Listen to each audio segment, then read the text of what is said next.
Jagged. Jai Masters. There are so many different ways you can approach your spiritual growth. One of them that is very, very powerful and very simple is based on opening and closing.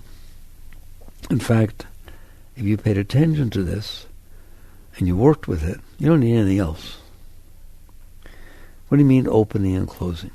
Opening what? Closing what? If somebody starts to say to you something you don't want to hear, you should be able to notice that you close. You put up defensiveness. You push away. You push it away. And sometimes you retort very quickly with something to shut them down because you're not comfortable with what is being said. You don't want to deal with it. And so you close. You can look at it, use any word you want, but you close. You close to it. What you are actually closing, believe it or not, is a chakra. You don't know that at the time. It may take you some years of growth to realize it. But you're closing third, fourth chakras, depending on what level you're working at. And when you do that close, which takes a billionth of a second to close, you don't even pay it. You're so used to it, you don't even pay attention to it. What he was saying was stupid. I don't have to listen to that. There, you just closed. Doesn't matter how you rationalize it. You closed. It takes a second to close, and I'm telling you, it could take hours, months, years to reopen. Closing is not a game. And in fact, the entire spiritual path is about not closing. Call it meditation, not closing. Call it mantra, not closing. Call it chanting, not closing. Call it forgiving, not closing. Call it offering up to God, not closing. That's what every single one of those things are. It boils down to, are you or are you not going to keep your chakras open? And I don't care whether you know what a chakra is. You know what it is because you close it. That feeling that you feel when you're protecting yourself. Hey, listen to this. Do you ever feel like you're protecting yourself? All right, then you're closing. I'm talking about psychologically. I don't care about physically. We don't tend to have to do that too often, all right? But psychologically, we're doing it all the time. If you feel the need to defend yourself, to justify, to protect, you are closing. That's what closing means. There is a life in which you never close. And it is not as dangerous as it seems. In fact, it's way less dangerous than closing. When you close, it's sort of like, let's say you're afraid of the outside. Sometimes. You like the outside, but you're afraid of the outside. So when you get in your house, you close the blinds. Why? It just makes you more comfortable. Do you understand what you just did? You closed your entire life into the inside of your house. No light comes in. People don't come in. So it may feel more comfortable to you because you're scared, you're insecure, you have problems, but you just ruined your life. Closing always ruins your life. There is no basis for closing. A spiritual person catches on that it's about staying open. I can deal with things and stay open. I can have somebody saying things that maybe are inappropriate or, they're not right that they should be saying them. I don't have to close. I can deal with it staying open. You can deal with anything staying open. You're better off dealing with it staying open, but you don't know how to do it. And that's why we close. We close as an act of protecting ourselves. Now let's talk about the two chakras I spoke about, the third and the fourth. What does it mean to close the fourth chakra? That the fourth chakra, the heart center, is very, very sensitive. It takes almost nothing for your love to stop. Now again, don't blush, right? I mean, you say you love somebody until they wear something you don't like, till they sneeze at the wrong time, till they don't say exactly what you want them to say around your parents, till they don't agree with you when you said something. It doesn't take much, does it? And all of a sudden, you don't feel so much love. I'm talking about real love. That's that gushing, beautiful, what I'm talking about. That beautiful, gushing stuff, right? You don't feel it because you close. And I don't know, you justify closing, but what you're basically saying is, I don't want to feel the love. Because love can only flow when your heart is open. That's what it means. In fact, I'm going to tell you something. When your heart opens, you feel love. Just like if I take a vase of water, a pitcher of water, and I turn it, water comes out. If your heart is open, love flows through it. If your heart is closed, love cannot flow through it. It's that simple. If you want love, keep your heart open. But you know how to do that. Your heart is not under your control. Your heart opens and closes in accordance to your fears, your needs, your desires, your insecurities. That's anything. If somebody looked at you the wrong way, it could open or close. It's just ridiculous. If they look at you a reminder of your brother and you really loved your brother and haven't seen him for a while, you start feeling love for that person. You don't even know the person. It doesn't matter. Outside stimuli can open your heart, can't they?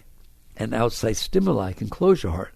Well, that's unfortunate, because then you will spend your entire life running around looking for the outside stimuli that open your heart and thinking that because you found it, it means you love that person. It does not mean that.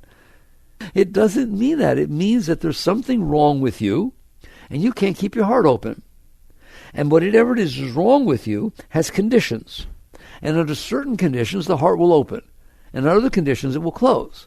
You don't know anything about it. You just know I like it when it's open, I don't like it when it's closed.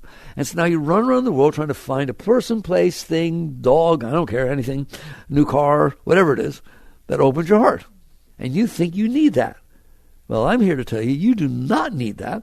And to spend your time running around trying to find something that opens your heart instead of learning to not close it. You don't learn to open your heart. That's not something you should learn. You should learn to not close it. It's very difficult. If I said you open your heart, you don't know what to do. If I tell you don't close it, yeah, you know what to do. Why? Because you're the one who's closing it. You understand that? You're the one who justified closing your heart because of what the person said or didn't say or whatever the heck it is. Or not only what they said or didn't say, the way they said it. That'll do it too, won't it? That'll do it. That'll close you down. So the spiritual path is not about, I went very quickly, I hope you followed me, it is not about running around trying to somehow find a condition, a person, place, or thing outside that when it comes in, you find that your heart opens. And then go run after that and try to own it and possess it. Say it's mine. Don't talk to anybody else. Why? Don't talk to anybody else because I don't want their heart opening, because you might get interested in them. Only talk to me and come home when I expect you. Do every single thing. It's called possessiveness. Why would you want to possess love? Why would you want to do that? Because I don't know how to open my heart. And when you do things right, you open my heart. So hell if I'm letting anybody else dance with you. Now we get possessiveness and jealousy. Got them? Got to know anything about those things? All right? They all come from this. They come from not understanding that love does not require anything. It is whole and sufficient within itself. What it requires, only requires one thing, that your heart be open. It's like there's this beautiful energy inside, always. It's always there trying to flow. But like the light is always outside. The sun is always outside. But if you close the blinds, it can't get in. It's not like you have to worry about the sun being there. You have to worry about closing the blinds. It's the same thing with love. It is always there, period. Believe me, there's this beautiful flow of energy flowing into you all the time. But you only feel it when your heart opens, because then it comes down and it flows through your heart. When your heart is closed, it's like the blinds being closed. The sun is there, but you can't see it. And so it's silly to sit there and close your heart so you can't feel your natural love that's inside of you all the time, and then look for somebody or something or certain conditions that somehow you call it chemistry. We have good chemistry together. Yeah, chemistry. It's like you have closed your heart. It's naturally closed now. It takes something special for it to open. Why is it closed?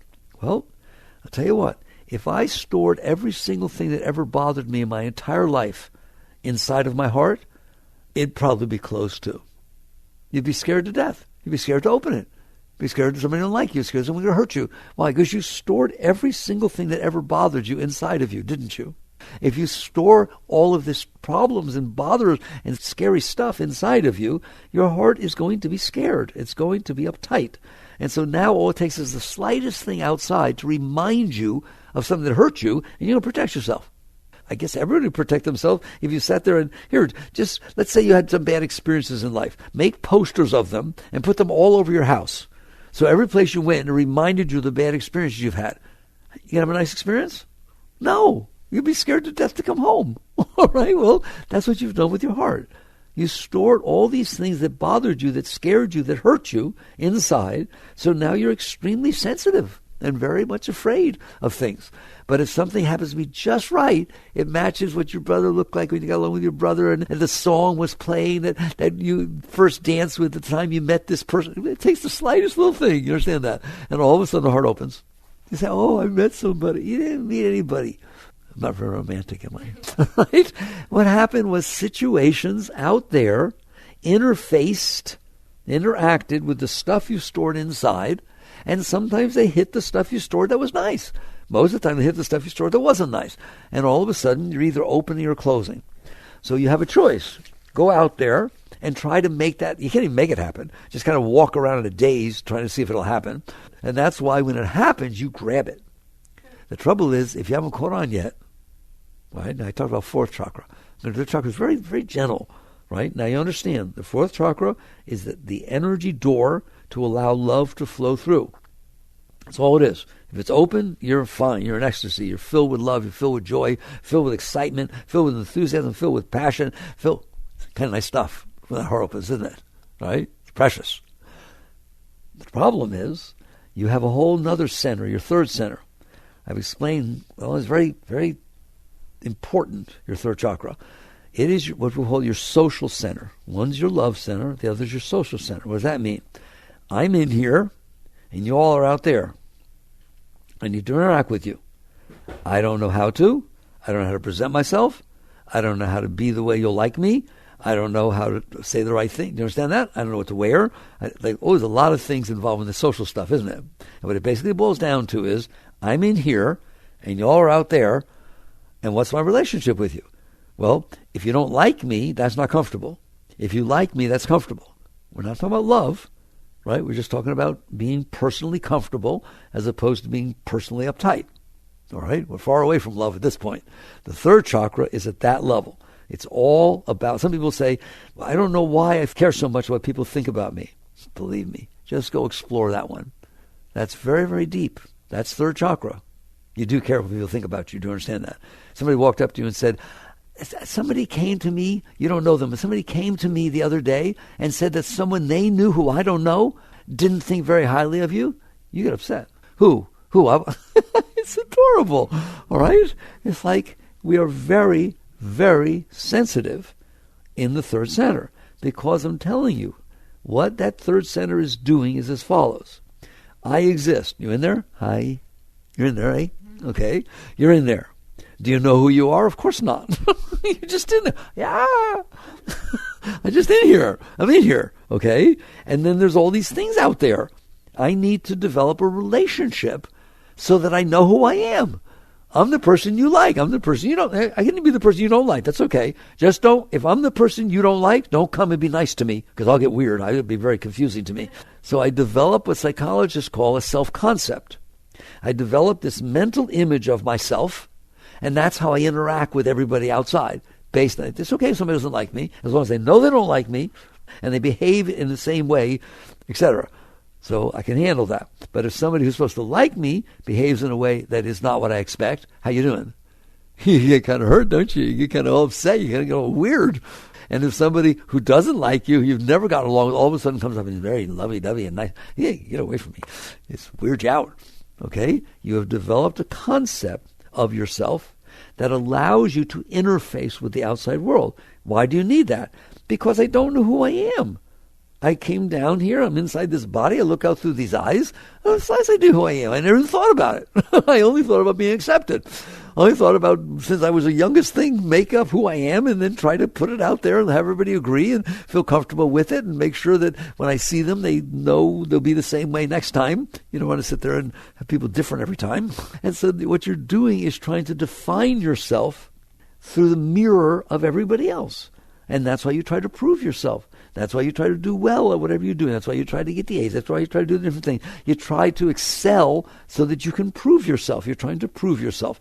Why do you have to prove yourself? Because I don't know who I am. And I made up this person, and now I have to get everybody else to agree that that's who I am.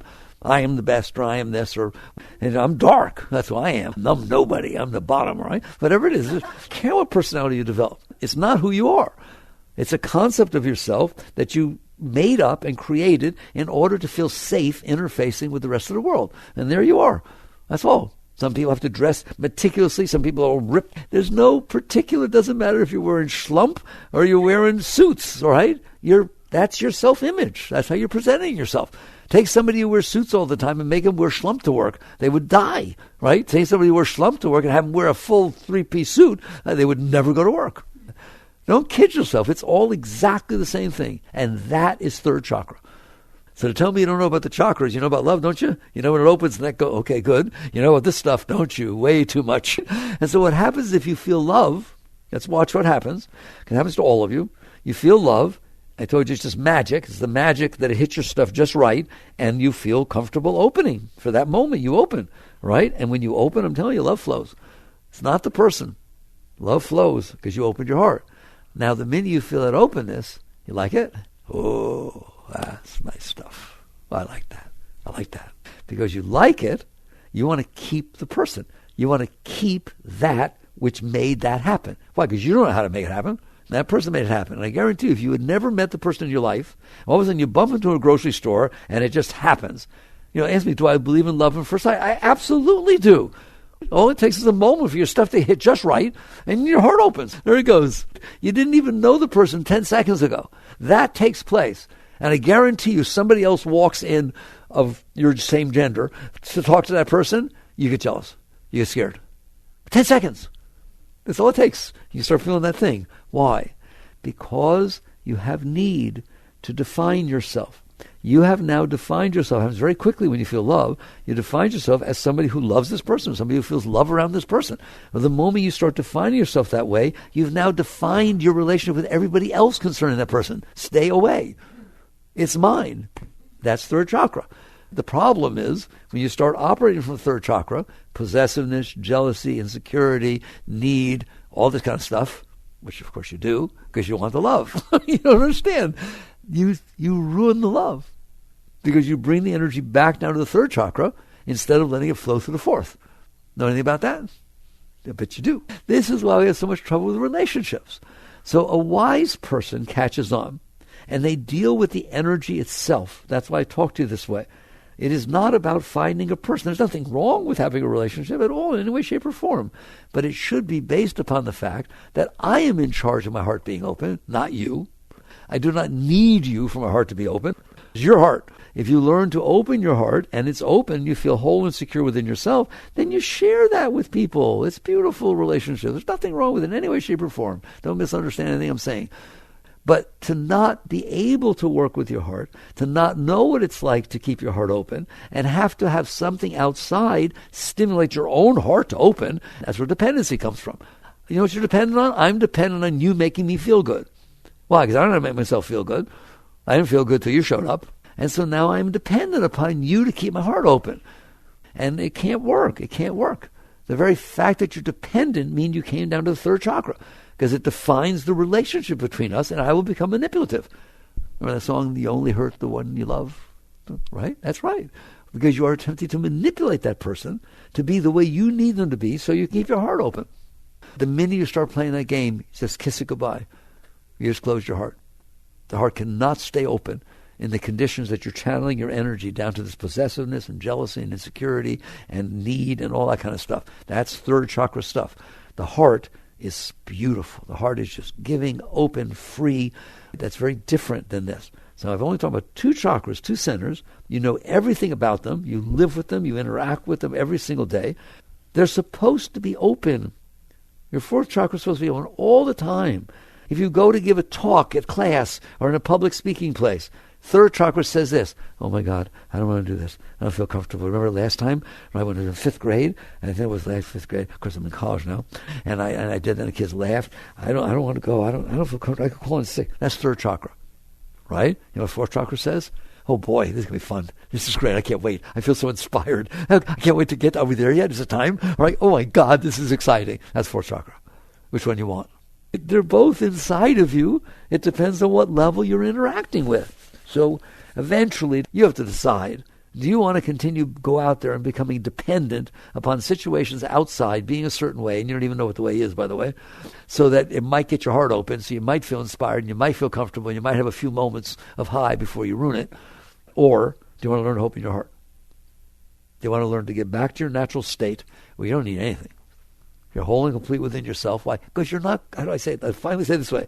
The reason you need things is because you have closed. And what you need is something that will open you. I don't care if it's a vacation, a relationship, an intimate moment, a sunset that's beautiful. You need something. Why? What does need mean? I'm not okay. I'm not okay and I need something to be okay. Fair enough? So while you need something, you have to run out and try to find it. You live your whole life that way. Or you realize that the reason you need things is because you close your heart. The reason you're lonely, loneliness is not a natural state. I don't know what they tell you. It is not true. When your heart is open, there's no loneliness. There's this sense of absolute well-being all the time. If you're alone, you feel wonderful. You're with somebody, you feel wonderful. It doesn't make any difference. You're just filled with love and joy all the time. So need is because you are blocked. Need happens because you have closed your centers. So your choice is, do I continue to go out there and try to find something, hopefully, that will turn me on, that will open me up, and then try to keep it that way. But the very act of trying to keep it that way is manipulative, and it's going to close it, right? You end up with, well, we get along better than we used to, and do a lot of counseling. That's not how it's supposed to be. It's okay. It's better than fighting. But I'm telling you, that is not high enough. If you're coming out here, we're going to talk about the way it's supposed to be, which is you wake up in the morning, you can't even get out of bed. You're so filled with love. You're just so filled with energy and enthusiasm and excitement that you don't even want to move. That's how beautiful it is. And it stays there all day, all day. That is your natural state. It has nothing to do with anybody else, has nothing to do with anything. You're what we call self-effulgent. That's my favorite word. That's a word, self-effulgent. Isn't that beautiful? How would you like to be self-effulgent? So the question becomes, do you want to continue being dependent, running around trying to fulfill the needs, or do you want to get rid of the reason that you're not whole? The reason that you have these needs. And so that becomes a spiritual path. The spiritual path is not finding your soulmate. You're your own soulmate. The spiritual path is removing the blockages that keep you from experiencing this. It's funny, as I said that, we were asked to design the chapel in the new Cardio Neuro Center, all right? It's called the Sanctuary of Wisdom, and it has very wise people from different traditions, pictures of them with beautiful sayings in it. And the one that just reminded me of is Rumi. Rumi is an ancient Persian poet from the 1500s. And by the way, the New York Times published a couple of years ago that he was the most popular poet in the United States today. And the saying that is under Rumi's picture is, it is not for you to seek love. It is but for you to seek and remove the obstacles you have put in her place. And that's exactly what I just said to you. If you want to, you can run around like a chicken with your head cut off, trying to find that magic moment that just hits you just right. Or you can realize the reason there's a magic moment is because you close the blinds and all of a sudden something opened for a moment. If you don't close the blinds, every moment's magic. Remove the obstacles you put in her place. Isn't that beautiful? Right? That's why Rumi was a great poet. Look at that. It's not for you to seek love. It's but for you to seek and remove, to find and remove the obstacles you have put in her place. So let's talk about that. So how would one go about doing that? It's actually not as complicated as it seems. You don't know how to open your heart. I learned that a long time ago. I can't tell you open your heart. That's ridiculous. You don't know how to. But you do know how to close it. You're an expert at closing your heart. You know what it feels like to close your heart, don't you? All right? So instead of trying to open it, practice not closing it. And that's a great breakthrough I had in my path and what I pass on to you guys. If you're the one who's closing it and you know you're closing it, well, because you close it, it's closed. You know, closing is not open. How about we practice not closing? And that becomes an entire spiritual path, the practice of not closing. You can practice it every day on a regular basis as often as you want. I know it's scary. That's what you're going to find out. It's scary to practice not closing. What does that tell you? You're closing to protect yourself. That's why it's scary to not close, all right? Because you feel exposed. But if you want to feel love, you better go there. You have to decide, am I willing to experience that fear, that insecurity, that uncomfortableness, lack of control, whatever it is, so that I can have love over time? Or do I want to keep closing myself so I have to run around and maybe one day in the 3 years somebody shows up or something happens and I feel all this love? You have to choose. And so you start practicing. And I'm telling you, I teach you to start with little tiny things. Don't start with big things. Don't start with big relationships or anything like that, your parents or anything like that. You start with the tiny little things. And it's going to embarrass you to find out you close over everything. If the driver in front of you isn't using his blinker, you close. If they're not driving the speed limit, you're in a rush, you close. If there's a cloud in the sky and you're supposed to go camping tomorrow, you close. It does not take anything for you to close. I hope these are not just words to you. I hope you've done enough work on yourself to watch. Just watch. I'm not asking you to do anything about it. Just notice. That's your first step. Witness consciousness. Notice. OMG. How often you close. Look in the mirror. What's that? Well, I don't know. It might be a slight discoloration on your skin, but you need a magnifying glass to see it. You're closed. All right? Well, my hair. What happened? It's just not the way I wanted it to be. You close. Drop something on your pants at lunch. You close. Driving is really neat because it's such an innocent you're driving, right? Watch how often you close. You see a police car. You're not doing anything. Watch your heart. Just watch. It closes. You can't feel love while you're doing that. That's equivalent. You see something out there, you're going to close those blinds. That's what it's doing. Now, notice how I'm defining closing. I'm defining it in a way that you do a lot of it, don't you? An awful lot of it. Your boss walks by you at work, says, if you had a minute, I want to talk to you. How you doing? Just watch your heart. Why don't you admit you don't know what he wants to talk to you about? Doesn't matter. He gets scared. Okay? So you start watching this, and you start realizing, while I am participating in that, the heart cannot open. It's closing. And so you choose, take your own level. Don't push it. You don't have to push it. Take a level, a layer, where you start to say, I don't want to close over this. I don't want to close. And so you start practicing not closing. What does that mean? I hope you can hear it. The ultimate way to practice not closing is to relax. Why? In order to close your heart, it requires energy. You have to put out resistance.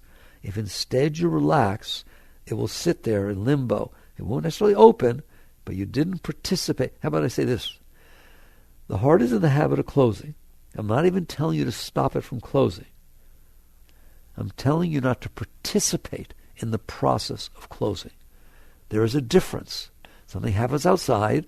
The heart has this habit of getting uncomfortable, doesn't it? Anybody know what I'm talking about? What you normally do is get right in there and protect, defend yourself, say something rationalization in your mind. Oh, he wasn't talking to me, all right? I wasn't doing anything. There's a cop. I wasn't doing anything. Well, you're already pretty uptight. You said, I wasn't doing anything. It's kind of reactive energy, wasn't it? All right? You watch that. And I'm telling you, if the heart has that tendency, I want you to notice it. But what I don't want you to do is participate in it. I don't want you to say, oh my God, I wasn't doing anything, was I? Look at this thing. Maybe I'll turn off. Maybe I didn't see anything. I don't want to be behind me. Woo, really? You're going to participate in this thing? Do you see the difference? One is you noticed it. Fine, you notice it and relax. Don't try to relax it. That's what people do wrong. They try to say, I need to relax my heart and make it open. No, you don't. That is not what I teach you. Leave it alone, but you don't participate in the process of closing. I'm telling you, if you will relax behind it, over time, everything will change. It needs your participation in order to continue. Here, you have a habit of smoking. You want to break it. Do not wait until you no longer have the urge to smoke in order to stop smoking.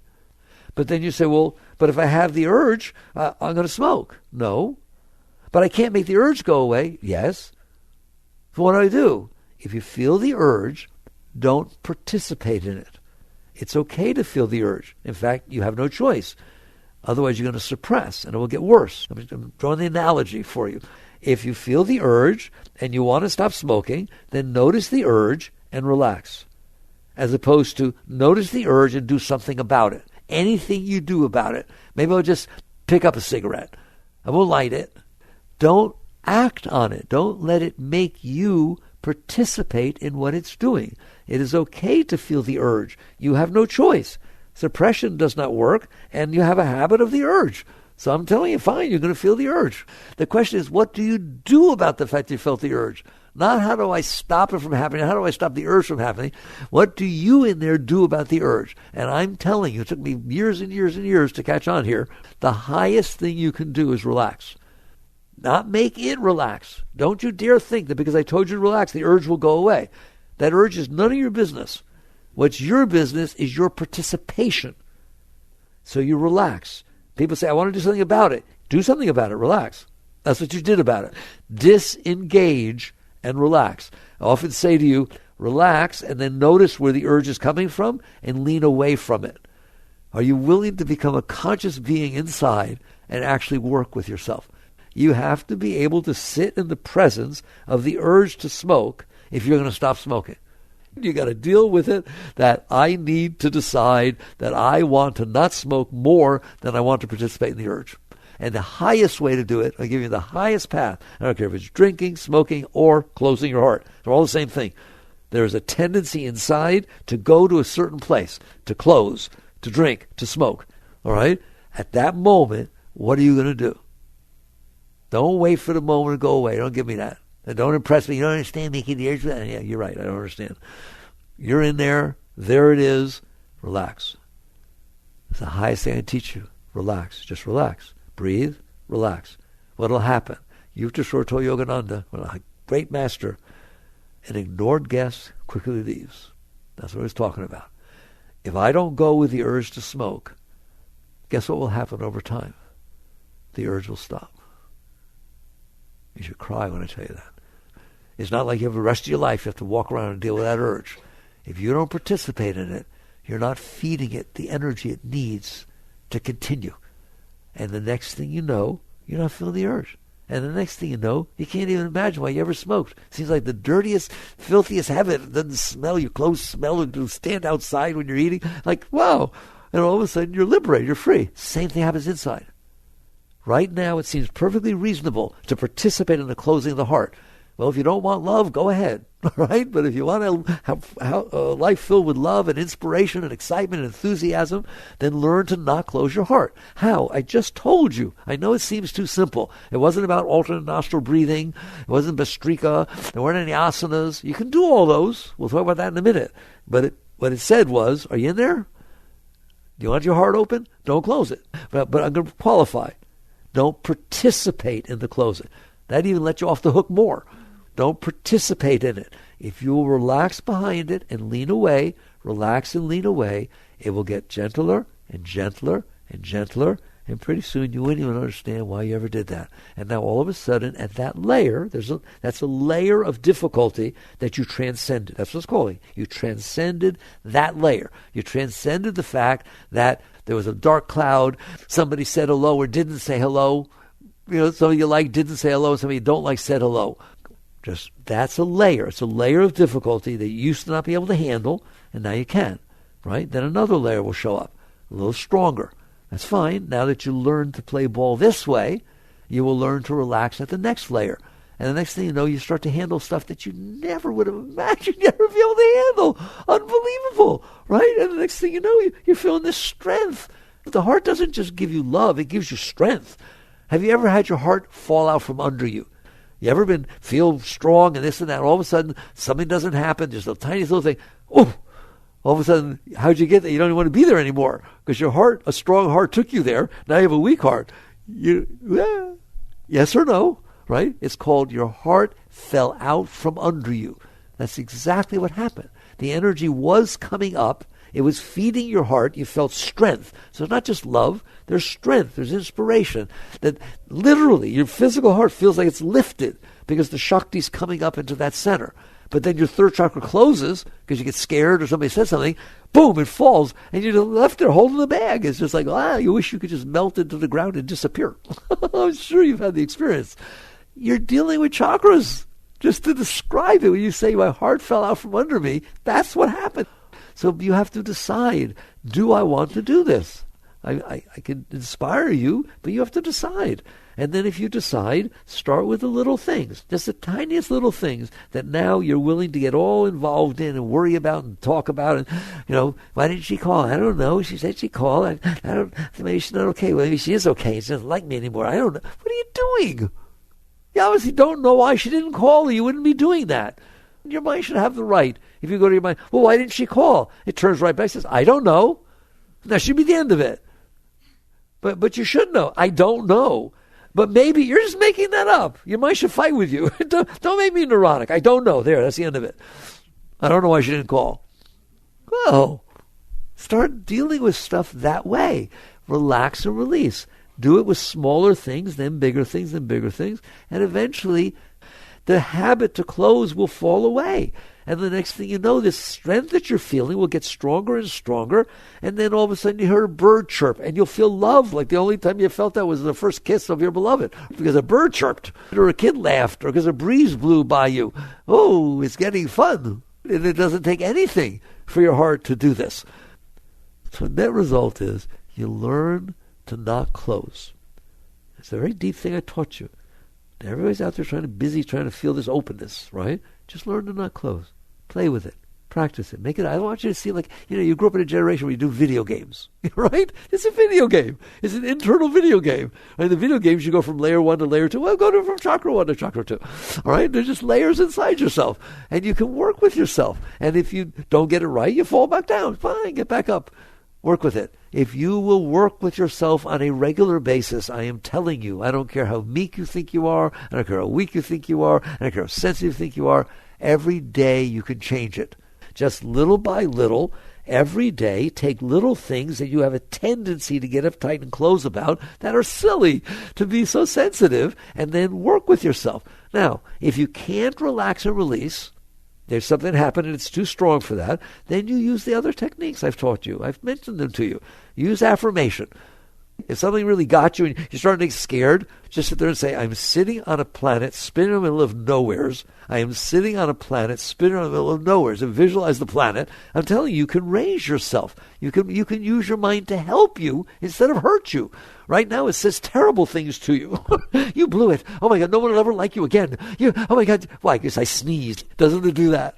You have the right to change what it says. You work with that. I taught you mantra. Do mantra. Mantra's a wonderful thing. Really, the more I grow and teach, the more I feel the strength of teaching that. Why? Because you just teach your mind to say something over and over again. And then when you get in trouble, go back to that. When it starts telling you stupid things, go to the mantra. And all of a sudden you have going on inside of you, Hari Om, Hari Om, Om Namah Shivaya, Guru Om. And that's going on in there. You don't have to hang out with the negative part of the mind. You get to hang out with this nice part that you built inside. It's like going on a vacation anytime you want. That's what the mantra is. It really is a place you get to go that's nicer than where you just were. You know what a vacation is? You can do this. How do you learn a mantra? It's not about Sanskrit. I told you, if you're not into God or any of this stuff, just sit there and say, I can handle this. I can handle this. That'd be a nice mantra, wouldn't it? Why? The rest of your mind says you can't handle anything. So just get it saying, I can handle this. How do I teach it? The way you teach anything. When you're driving your car, I can handle this. When you're walking, I can handle it. Train it to say this. And the next thing you know, something's going to happen. And I'm telling you to relax and release. That's the highest. But if you see you can't, you see that it's too much noise, you're too uptight about it, then go to the mantra. I can handle this. I can handle this. I can handle this. I can handle this. It's just beautiful. It's beautiful. There's so many things. I'm just giving you suggestions, things you can do to raise yourself. Don't leave it up to somebody else. Don't sit there and wait until you find the right job. Don't really kid yourself. All right? Don't kid yourself. If you know how to close, you're going to close even at the right job. Something is going to happen that will not be exactly what you wanted it to be. Right now you visualize, my career, and if I can find this job. There is no such thing. Why? Because you're going to close. Because that's what you do. You find something wrong with everything. It does. It does. It finds something wrong with people. It finds something wrong with restaurants. It finds something wrong with travel. It finds something wrong with vacations. It finds something wrong with a job. It finds something wrong with a new boss. It finds something wrong with yourself. With everything. You can't be okay while that's going on. So you sit there and work with yourself to raise yourself. I'm just giving you clues how to do this. People say meditation is important. Meditation is wonderful, right? But it's not the beginning or end. Why is meditation wonderful? Because you practice working with yourself. When you sit down to meditate, you're not supposed to just let all that stuff go on inside. You can sit there and watch it. You practice witness consciousness. You can do mantra. I don't care. The point is you put the time aside to work with yourself. Good. As little as 15 minutes in the morning, 15 minutes in the evening, that's fine. You may want to do more, but that's fine. That you actually take the time to work with yourself. Then work with yourself all day. And little by little, you're going to change. If you learn not to close, your life's going to become beautiful. You feel all this energy, all this love, all this beauty. So you understand now the third chakra. The third chakra is absolutely founded upon, I don't know who I am, so I defined a me. kind of cute. I made one up, all right? Made one up in my mind. Here I am. I'm the one that did this and didn't do that, and I'm this and I'm that, and I'm not this and I'm not that. Like there I am. That's me, all right? And then you try to sell it. And if they buy it, they're your friend. If they don't, you're your enemy. You feel comfortable around some people and not comfortable about others. It all depends on how they match your stuff. You're feeding the energy. So the highest thing to do is what I taught you, is watch, notice how sensitive the heart is and how quick that third chakra is to control and manipulate and judge and do all that stuff. And if it does that, the heart can't open. So you just start practicing. Your practices are every moment of every day. Just if it touched your heart or you felt yourself close, notice what I'm focusing on. Not closing. That's all I want you to walk away with here. Not closing. Are you willing to make a game out of not closing? Because I'm telling you, it will take you the whole way. The whole way. All that happens is what you're not closing over gets bigger and bigger. Then all of a sudden the fact that your parents got divorced, somebody said the word divorce, you always got weird. Now you're ready. Ready for what? Not closing. But they said divorce. I know. But I've always gotten word when they said divorce. I know. How about we relax? Oh! Like I said, it's not about it not coming up. It's about you not participating in it. Are you willing to do that with all the stuff you got in there? Let it come up by itself naturally and let go. Because it's going to cleanse if you do that. What you're doing is giving it the room it needs to release. And when it releases, it's not in there anymore. If it's not in there anymore, there's no reason to close. Right now you're closing of all the junk you stored inside. You're protecting. How much are you protecting? Your ex-husband, every single thing that ever bothered you, you don't want to get in touch anymore. That's why it's so sensitive. So this is the work that somebody gets to do with themselves. To constantly open, not close, open, not close, and then be challenged that you will reach points where it's difficult to do. Then you've developed a backstop for yourself. You develop positive thinking. You develop mantra. You develop ways, but it's said and done. I can remember in the 70s when I got to that point. I said, closing's nowheres. There's no meaning to it. It doesn't do me any good. I'm not going to close anymore. Right? And then you get challenged. You get good and challenged, right? And then you can deal with that, and then you get challenged a little bit more, and then you get really challenged, right? I've had my situation. I've had people, I love it when they come and tell me. It's like, but I don't understand. I was letting go, and all that, and then it got white hot, not even red hot. It got white hot in my heart. Oh my God, it was on fire. I don't even know over what. It was just on fire. And I try and let go, and I'm trying to let go, and I don't think I can. I've been through those stages. I remember back to 20, 30 years ago. You have to sit there and say, I want to know what it would be like to be free. I would like to know what it would be like to just enjoy my life and not worry so much about what everybody thinks or cares or anything like that, and be able to express myself and say what I want to say and, be open and feel love and joy and enthusiasm. Well, I got to burn this stuff through. And so you relax. And my experience is if you will relax and release, it will take you the whole way. There's nothing else you have to do. If you not close, it will fall off. So that's the essence of working with your centers. All right? Now, what I always like to do at this point in the talk is say, we kind of talk nice about the difference between the third and the fourth chakra, right? There are 7 of the things. The main chakras, there are 7. We've only talked about the fourth. Can you imagine how much higher is love than your third chakra, than your stupid ego? It's a whole other ballgame, isn't it? Well, so with the 5th, and so with the 6th, and so with the 7th. Except they're logarithmic. You get pretty high. I like that. All right. I want you to work on these things. I'll keep it simple, short, and sweet tonight.